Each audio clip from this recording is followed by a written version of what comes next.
Que a graça maravilhosa de Jesus continue abundante na sua vida e família. Amém. Muito bom estarmos aqui, né, queridos? Você está com o coração vibrando por estar aqui na casa do Senhor? Amém? Glória a Deus por isso, né? O povo de Deus reunido para celebrar, para agradecer, para honrar o Senhor. Ah, irmãos, como é importante dar valor a essa celebração. Nós celebramos a Deus todos os dias, todas as horas, mas estar junto com o povo de Deus é outro nível, é outro patamar, não é? Não é isso? Glória a Deus por isso. Abra sua Bíblia lá em Gálatas, 2 Coríntios, capítulo 13, versículos 5 e 6. Segunda carta do apóstolo Paulo aos Coríntios, capítulo 13, versículos 5 e 6, ele está dando conselhos finais aos coríntios, à igreja de Corinto. E entre as coisas que ele fala, eu quero destacar o versículo 5 e 6, veja lá. Examinem-se para ver se realmente estão na fé. Provem a si mesmos. Ou não reconhece que Jesus Cristo está em vocês? A não ser que já tenham sido reprovados. Mas espero que reconheçam que nós não fomos reprovados. Amém, queridos? Que a poderosa palavra de Deus tenha lugar no seu coração nesta manhã. Eu quero pensar com os irmãos, nesse dia de ceia, sobre o exame da minha fé. E o apóstolo Paulo, ele ressalta essa questão, olhar para dentro. A minha, não é a do irmão, é a minha. Eu tenho que examinar a minha fé. Ele está, repito, concluindo a carta, e Paulo, a gente vê assim, ele abre o coração, e Paulo fala de algumas coisas mais íntimas. Paulo, ele tem um cuidado todo especial, não que fosse melhor, mas que precisava de cuidados pastorais, conselhos e visitas. É a igreja que mais recebeu esse cuidado e que mais deu trabalho a Paulo.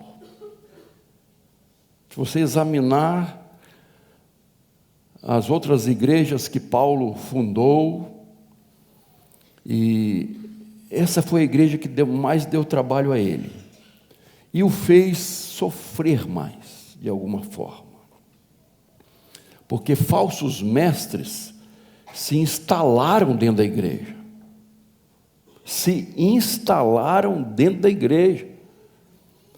questionando a autoridade pastoral de Paulo. E, infelizmente, alguns deram ouvidos a esses falsos apóstolos, que se intitulavam apóstolos, super crentes, super apóstolos, se intitulavam ministros da justiça, e de uma certa forma eles causaram divisão dentro da igreja, eles promoveram divisão dentro da igreja, e infelizmente a vida deles não estava em consonância com a palavra de Deus. eles tinham uma vida moral horrorosa, pecados, e queriam examinar a vida de Paulo, questionar a vida de Paulo. Então Paulo, o apóstolo Paulo, os exorta a fazer um autoexame. Examinem vocês mesmos, não fiquem olhando para os outros, para fora, olhem para dentro de vocês.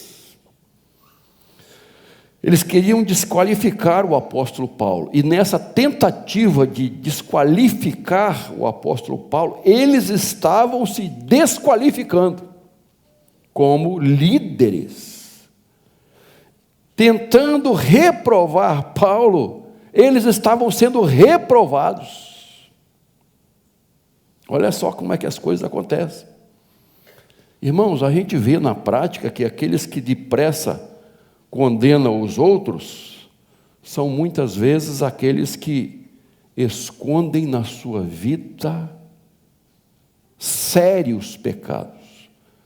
Pecado todos têm, mas às vezes aqueles que mais estão olhando para a vida dos outros, acusando os outros, tentam esconder a vida podre que estão tendo.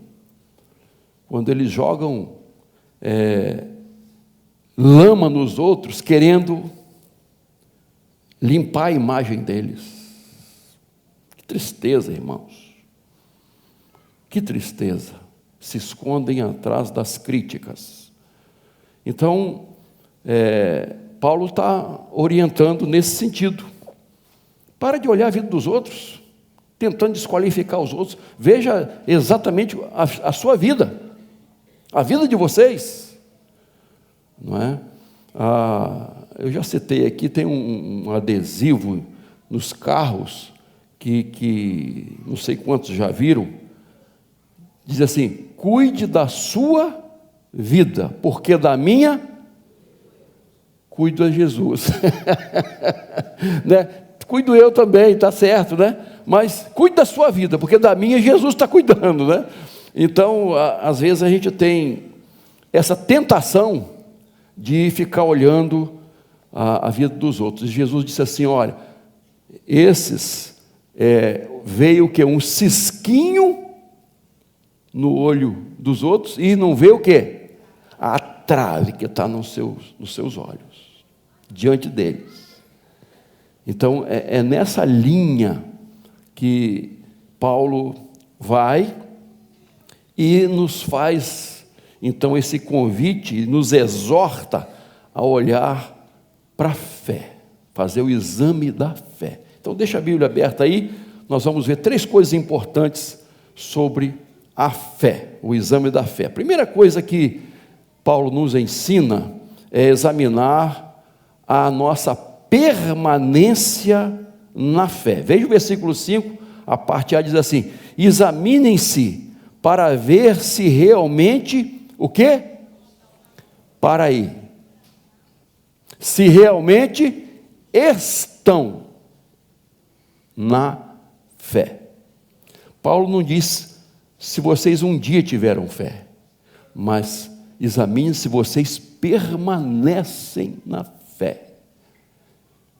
Que vocês creram um dia. Não, se vocês estão crendo. Cristãos legítimos permanecem na fé.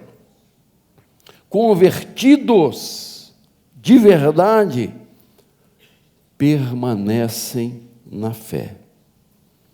É isso que nós precisamos ver. E quando Paulo, lá no final de sua vida, ele dá aquele versículo tão interessante: combati completei e fiz o que com a fé?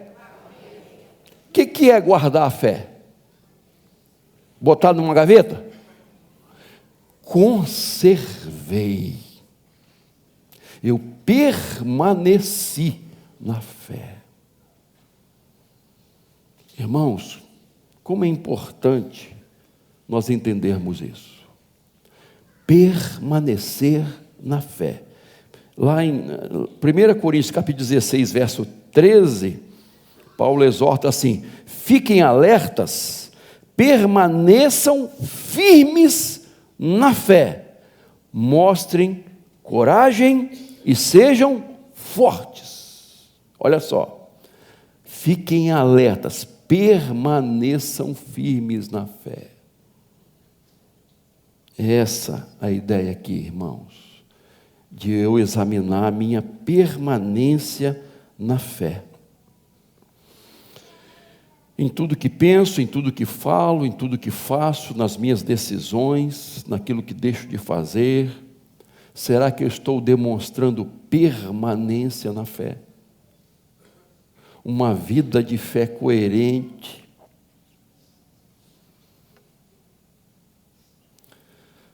A Bíblia diz sobre os que são realmente filhos de Deus, irmãos.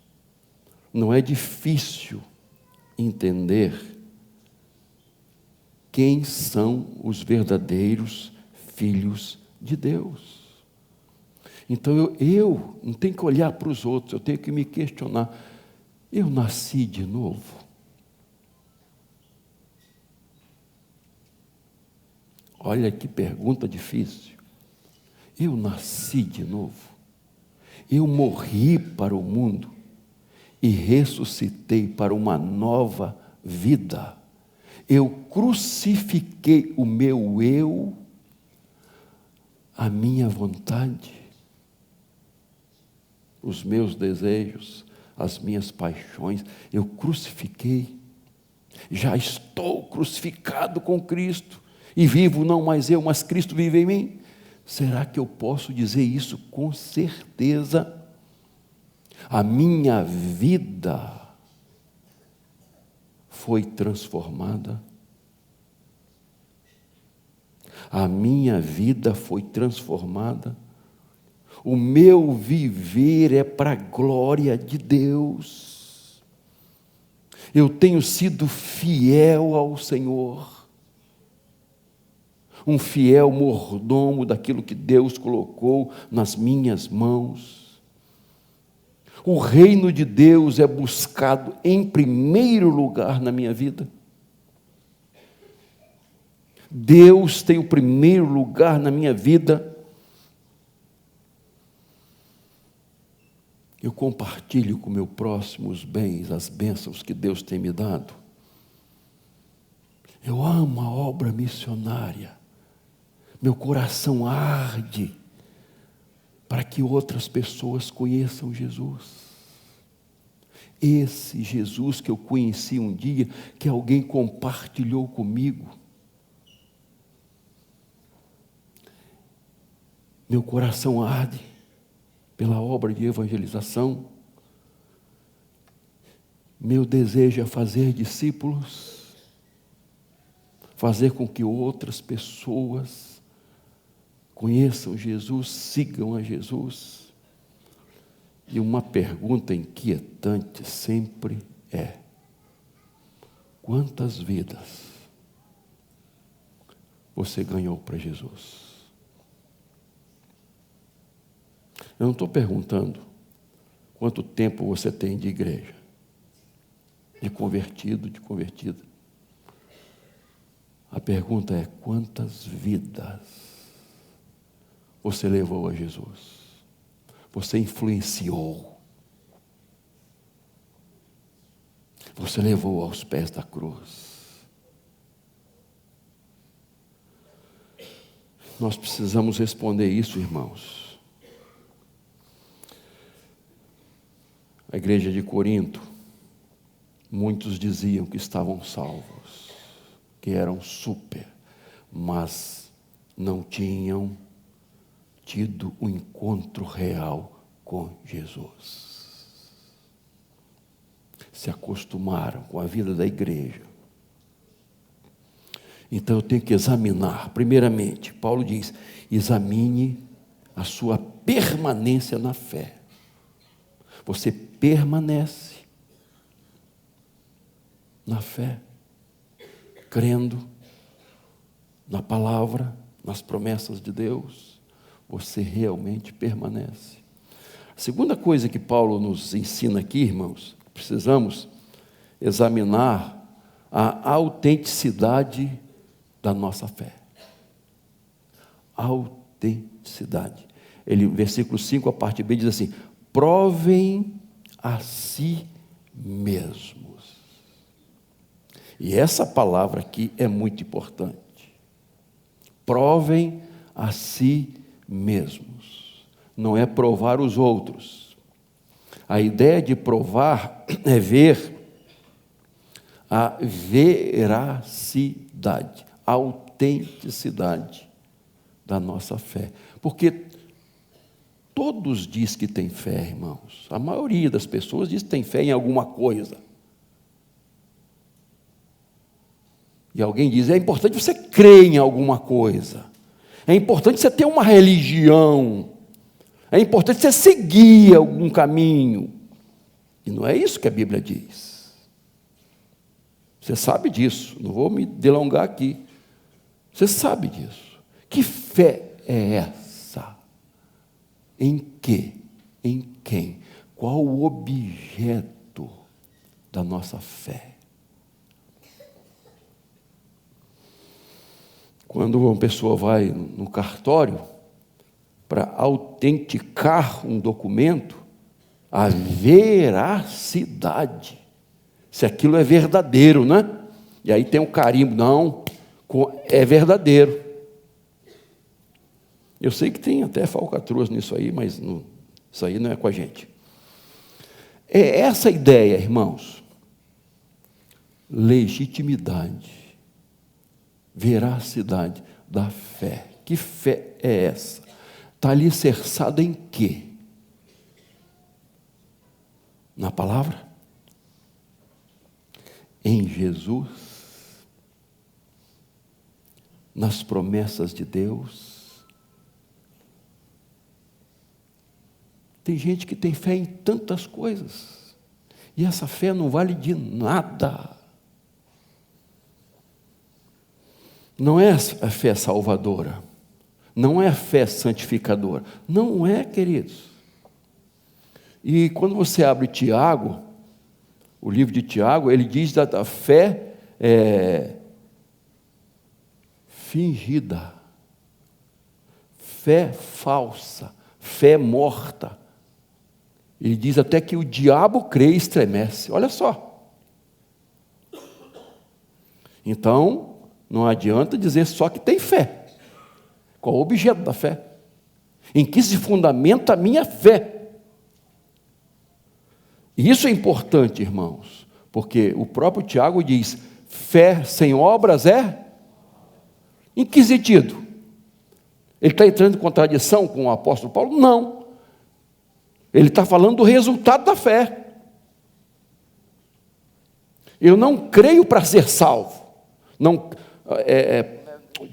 Eu não faço boas obras para ser salvo. Eu faço boas obras porque eu sou salvo. É isso que Paulo fala. E Tiago diz assim: mostra a sua fé sem obras, que eu vou mostrar a minha com obras. Isto é, na prática. Então não basta dizer que tem fé só de gogó. Eu tenho que demonstrar. Eu tenho que praticar essa fé. A fé regeneradora se mostra na conduta. E a Bíblia nos mostra, irmãos, que a fé verdadeira é obediente à palavra de Deus. Tá assim, estou contigo e não abro. Obediência, obediência, obediência, obediência, obediência. Eu obedeço pela fé. Eu posso até não estar entendendo. Eu posso até, no meu eu, não concordar. Achar que não é assim. Mas eu vou obedecer porque a Bíblia diz. Fulano falou isso, outro falou, outro falou, outro falou. Eu vou fazer o que a Bíblia diz. O que a palavra de Deus diz. Obediência. Apocalipse 14, 12 diz assim: aqui está a perseverança dos santos, os que guardam os mandamentos de Deus e a fé em Jesus. Perseverança dos santos, dos salvos em Cristo, dos santificados em Cristo. Eles perseveram na fé, na obediência à palavra de Deus. E aí, pastor, mas a palavra é tão... O que você conhece da palavra de Deus? Irmãos, vocês percebam que as pregações, de um modo geral, estão fugindo da palavra. As pessoas estão falando de muitas coisas, menos da palavra. O que a Bíblia diz? A Bíblia está ficando de lado, irmãos. Por que tanta gente diz que esta geração é analfabeta da Bíblia? Porque não estuda a Bíblia, não lê a Bíblia, não conhece a Bíblia. Houve um monte de coisas, um monte de gente, vídeos e mais vídeos, não sei o que lá. Mas cadê o tempo para estudar a palavra? É importante? É um manual de fé e prática para a minha vida? Então eu tenho que conhecer. Eu tenho que conhecer.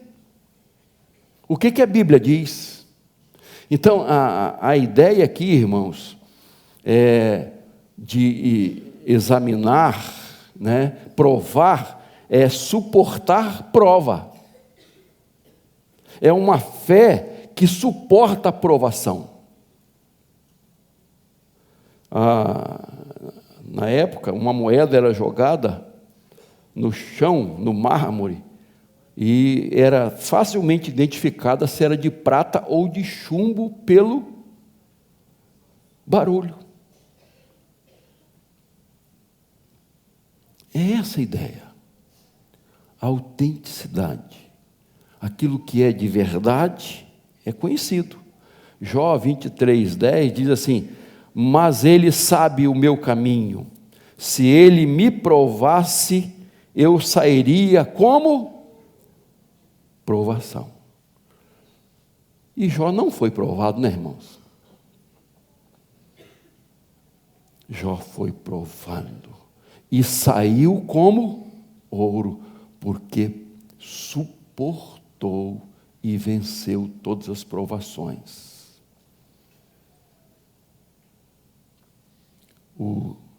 O inimigo, Satanás, se equivocou redondamente com Jó. Se equivocou. E ele passou nos testes, amando a Deus sobre tudo e sobre todos. Mas a esposa não estava muito firme. Tanto que chegou o momento da provação. E ela sofreu também, né, irmãos? Imagine a esposa passando pelas mesmas provações, tá? A não ser a doença, que ela não passou, né? Que foi a última, né? Ela passou. E ela chegar a dizer-me: você ainda conserva a sua integridade. Amaldiçoa o Deus e morre. A fé da esposa de Jó se baseava nas circunstâncias, no que estava acontecendo. É exatamente o que está acontecendo hoje, irmãos. Depende do que estiver acontecendo. Se eu estiver bem de vida, se eu estiver com saúde, está tudo dando certo, né? Agora, quando a coisa vai mal, quando parece que tudo dá errado, quando eu estou doente, quando eu estou na pindaíba, Deus esqueceu de mim. É isso? As bênçãos de Deus são só materiais e físicas, as maiores e melhores, mas nós estamos sendo influenciados a pensar assim. De um modo geral, irmãos, os crentes hoje, não estou generalizando, não estão preparados para duras provações. Não estão. Sua fé tem que ser provada, meu irmão. A autenticidade da fé verdadeira. Agora olha o que Tiago diz, capítulo 1, verso 2 a 4. Meus irmãos, tenham por motivo de grande alegria o fato de passarem por várias provações, sabendo que a provação da fé, olha só, que vocês têm, produz o quê? Perseverança. Ora, a perseverança deve ter ação completa, para que vocês sejam perfeitos e íntegros, sem que lhes falte nada. Irmãos, eu sei que isso aqui não é fácil. Eu sei que muitas vezes na hora da provação a gente não lembra disso aqui, irmãos. Mas Deus prova a nossa fé. Deus não nos tenta, para nos derrubar. Deus nos prova para nos levantar. Para que a nossa fé seja autenticada. Então nós vamos enfrentar provações, aflições, para mostrar que a nossa fé é autêntica. E Deus está nos levando à maturidade espiritual. Mas pastor, até quando? Tem provação que dura tanto tempo, não é? Lembra daquela história, eu já contei aqui, de perguntaram ao Ourives, né? Que botava no fogo a prata e o ouro. O Ourives vai para ver a qualidade. Que ouro é esse? E perguntaram, porque não podia passar também, ir além daquele ponto. Você que é cozinheira, e os irmãos, já comeram um arroz papado? Não é legal não. Não está soltinho, né? Aquele arroz, irmãos, você come até só o arroz, gostinho de alho, ai que arroz gostoso, um ovinho frito, então, que bênção, não é? Mas se passar, se queimar, enfim, um dos segredos dos mestres aí, como é que é o nome? Chefe, né? É o ponto. E aí perguntaram ao Ourives, qual é o ponto? Como é que você sabe o ponto da provação? Não é? De estar o ouro ou a prata no fogo. Ele disse assim, eu sei quando eu olho e vejo a minha imagem ali. Dá para ver a minha imagem. É tipo um espelho. Sabe qual é o ponto da provação que Deus quer para nós, irmãos? Quando a imagem de Jesus for vista na nossa vida. A imagem de Jesus.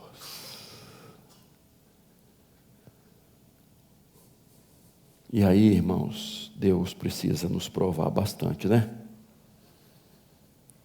E tudo isso vem acompanha o que é a prática da palavra, irmãos. As duas casas, os dois construtores dessa parábola, nós conhecemos de qual é salteado. Um construiu sobre a rocha e o outro sobre. Um ouviu, conhecia. Irmãos, como tem crente que só ouve, que só conhece. Mas o que construiu sobre a rocha é o que ouve e pratica. Esse está sobre a rocha. Pode vir qualquer tempestade, qualquer enchente, qualquer tragédia, qualquer luto, está edificado sobre a rocha. Não cai. Não cai não, irmãos. Sua vida pode ser provada pelo fogo. E sua fé vai ser resistente.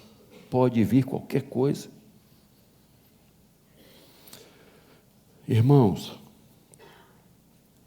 é importante nós, na prática, fazermos isso.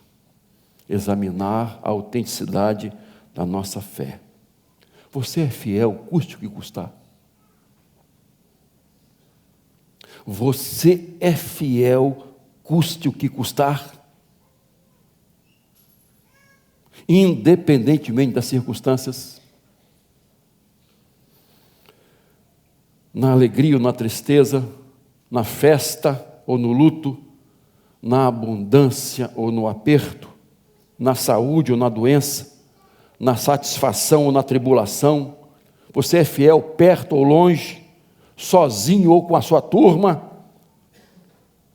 na vizinhança ou na faculdade, na rede da sua casa ou nas redes sociais. Você é fiel, sua fé é autêntica, sua vida de fé é autêntica. Cada um deve responder para si mesmo. E a terceira e última lição que eu tiro aqui, irmãos, é que nós precisamos examinar a nossa aprovação em Cristo pela fé. Terminando o versículo 5, veja lá. Ou não reconhecem que Jesus Cristo está em vocês, a não ser que já tenham sido reprovados, mas espero que reconheçam que nós não fomos reprovados. Os falsos irmãos estavam reprovando Paulo, já disse isso. Mas nessa reprovação, eles estavam mostrando que estavam reprovados. Eles eram reprovados. Foi Paulo que plantou aquela igreja, irmãos, que pregou o evangelho, vidas foram salvas. A existência daquela igreja era uma prova irrefutável de que eles estavam em Cristo, que Paulo era um homem de Deus, que ele estava pregando o autêntico evangelho, que Jesus estava neles, que Jesus estava em Paulo. Essa união, essa comunhão. Paulo está dizendo assim, a nossa união com Cristo é evidência de que estamos aprovados. E mais, a rejeição do seu apostolado pelos falsos irmãos era uma evidência de que eles estavam sendo reprovados. Eles não estavam em Cristo. E quando você abre João capítulo 15, a videira e os ramos, versículo 6 diz assim, se alguém não permanecer em mim, será lançado fora, a semelhança do ramo, e o apanham, lançam no fogo e queimam.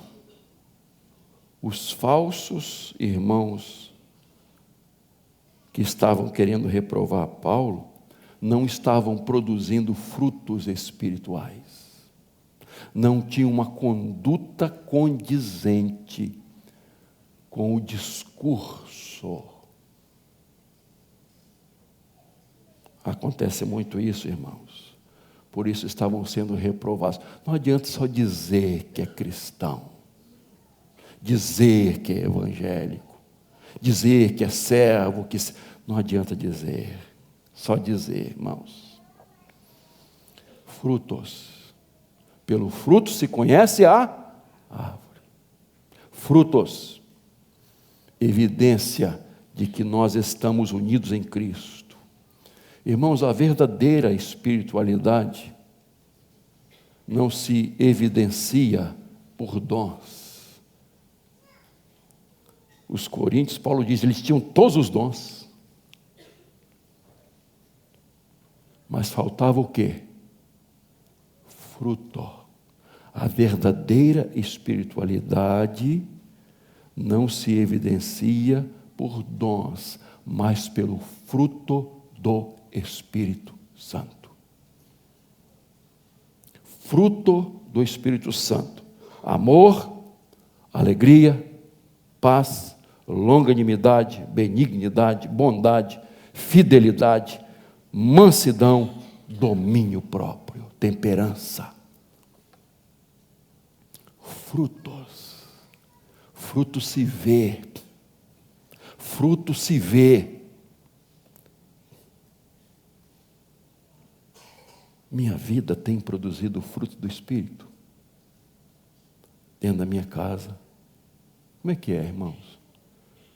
Dentro da minha casa, nos meus relacionamentos, lá no meu trabalho, nos meus negócios, quando estou com raiva, quando alguém pisa no meu calo. Esses frutos são vistos? Ou o fruto do Espírito é visto na nossa vida? Imagina, irmão, só imagina, que chega hoje, e vai chegar, chegou hoje a perseguição. Perseguição. Estão eliminando todos os crentes. Todos os cristãos estão sendo mortos, martirizados. Todos estão procurando, onde tem cristão, morte, morte, morte. E aquela montanha de cristão, de corpos.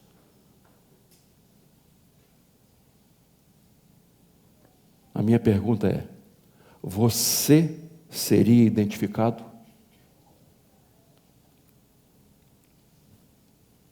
Alguém ia dizer: esse aqui é. Essa aqui é cristã. Porque ela demonstra, a vida dela está demonstrando. Você seria identificado ou você está misturado? Não está identificado.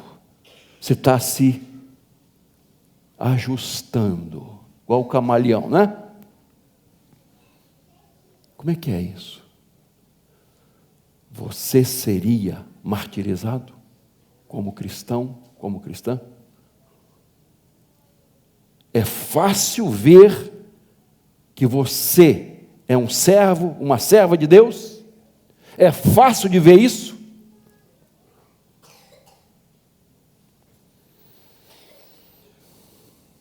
Ou será, irmãos, que nós estamos nos ajustando? Aquilo que Paulo diz aos Romanos 12, né? Não vos conformeis com este mundo. Tomou a forma. Será que nós tomamos a forma do mundo? Será que nós falamos como todo mundo fala?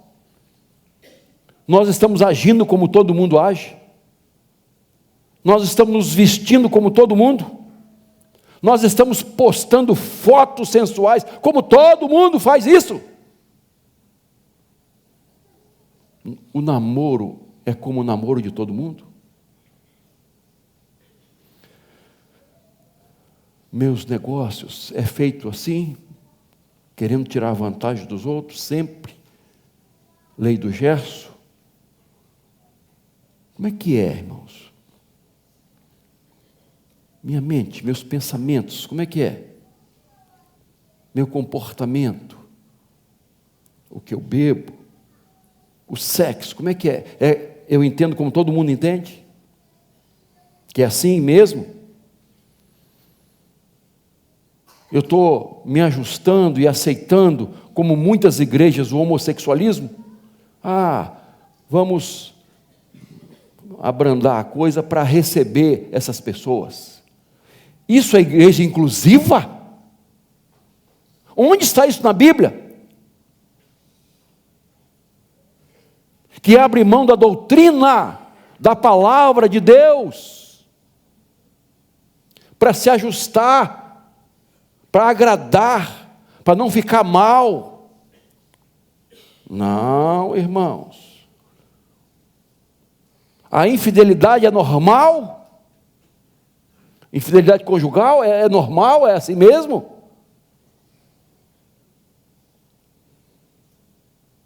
De vez em quando falar um palavrão, todo mundo fala. Eu conheço pastor que fala do púlpito. Tem vídeos assim, não tem? Pessoal, solta um palavrão. É normal? Pode ser comum, não normal. Isso é anormal para um servo de Deus. Então, como é que é? Como é que é a minha vida, irmãos? Evidencia que eu sou de Jesus? Diferente e faço a diferença? Como é que é, irmãos? Eu tenho que ser aprovado ou reprovado. Eu vou ser aprovado ou reprovado. A questão é, você se parece com Jesus? Eu me pareço com Jesus? Romanos capítulo 16, verso 10, Paulo se despedindo, né? Ele fala assim, saúdem a Apeles. E ele fala uma frasezinha que é magistral. Apeles, aprovado por Cristo. Aprovado. Precisa dizer mais alguma coisa de Apeles? Aprovado em Cristo. Irmãos, que nós sejamos aprovados em Cristo, jamais reprovados. Quero encerrar. Numa ocasião em Betânia, durante uma refeição, Maria ungiu Jesus com um perfume caríssimo, que você conhece bem esse texto. E teve um que se incomodou e até influenciou os outros. Quem foi? Judas Iscariotes.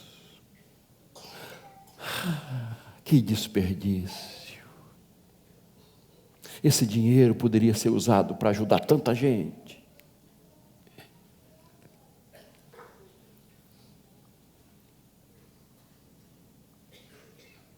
Repreendeu a mulher, mas por amor às pessoas, por amor a não, porque ele tinha interesse, e a Bíblia diz isso. Mas Jesus elogiou aquela mulher, elogiou. Judas examinando a vida de Maria,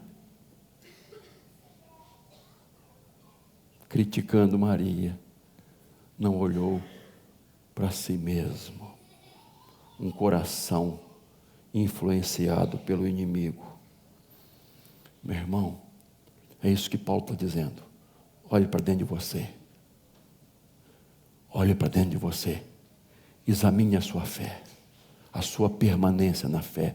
Examine a autenticidade de sua fé. Examine se você está sendo aprovado por Deus. Examine isso.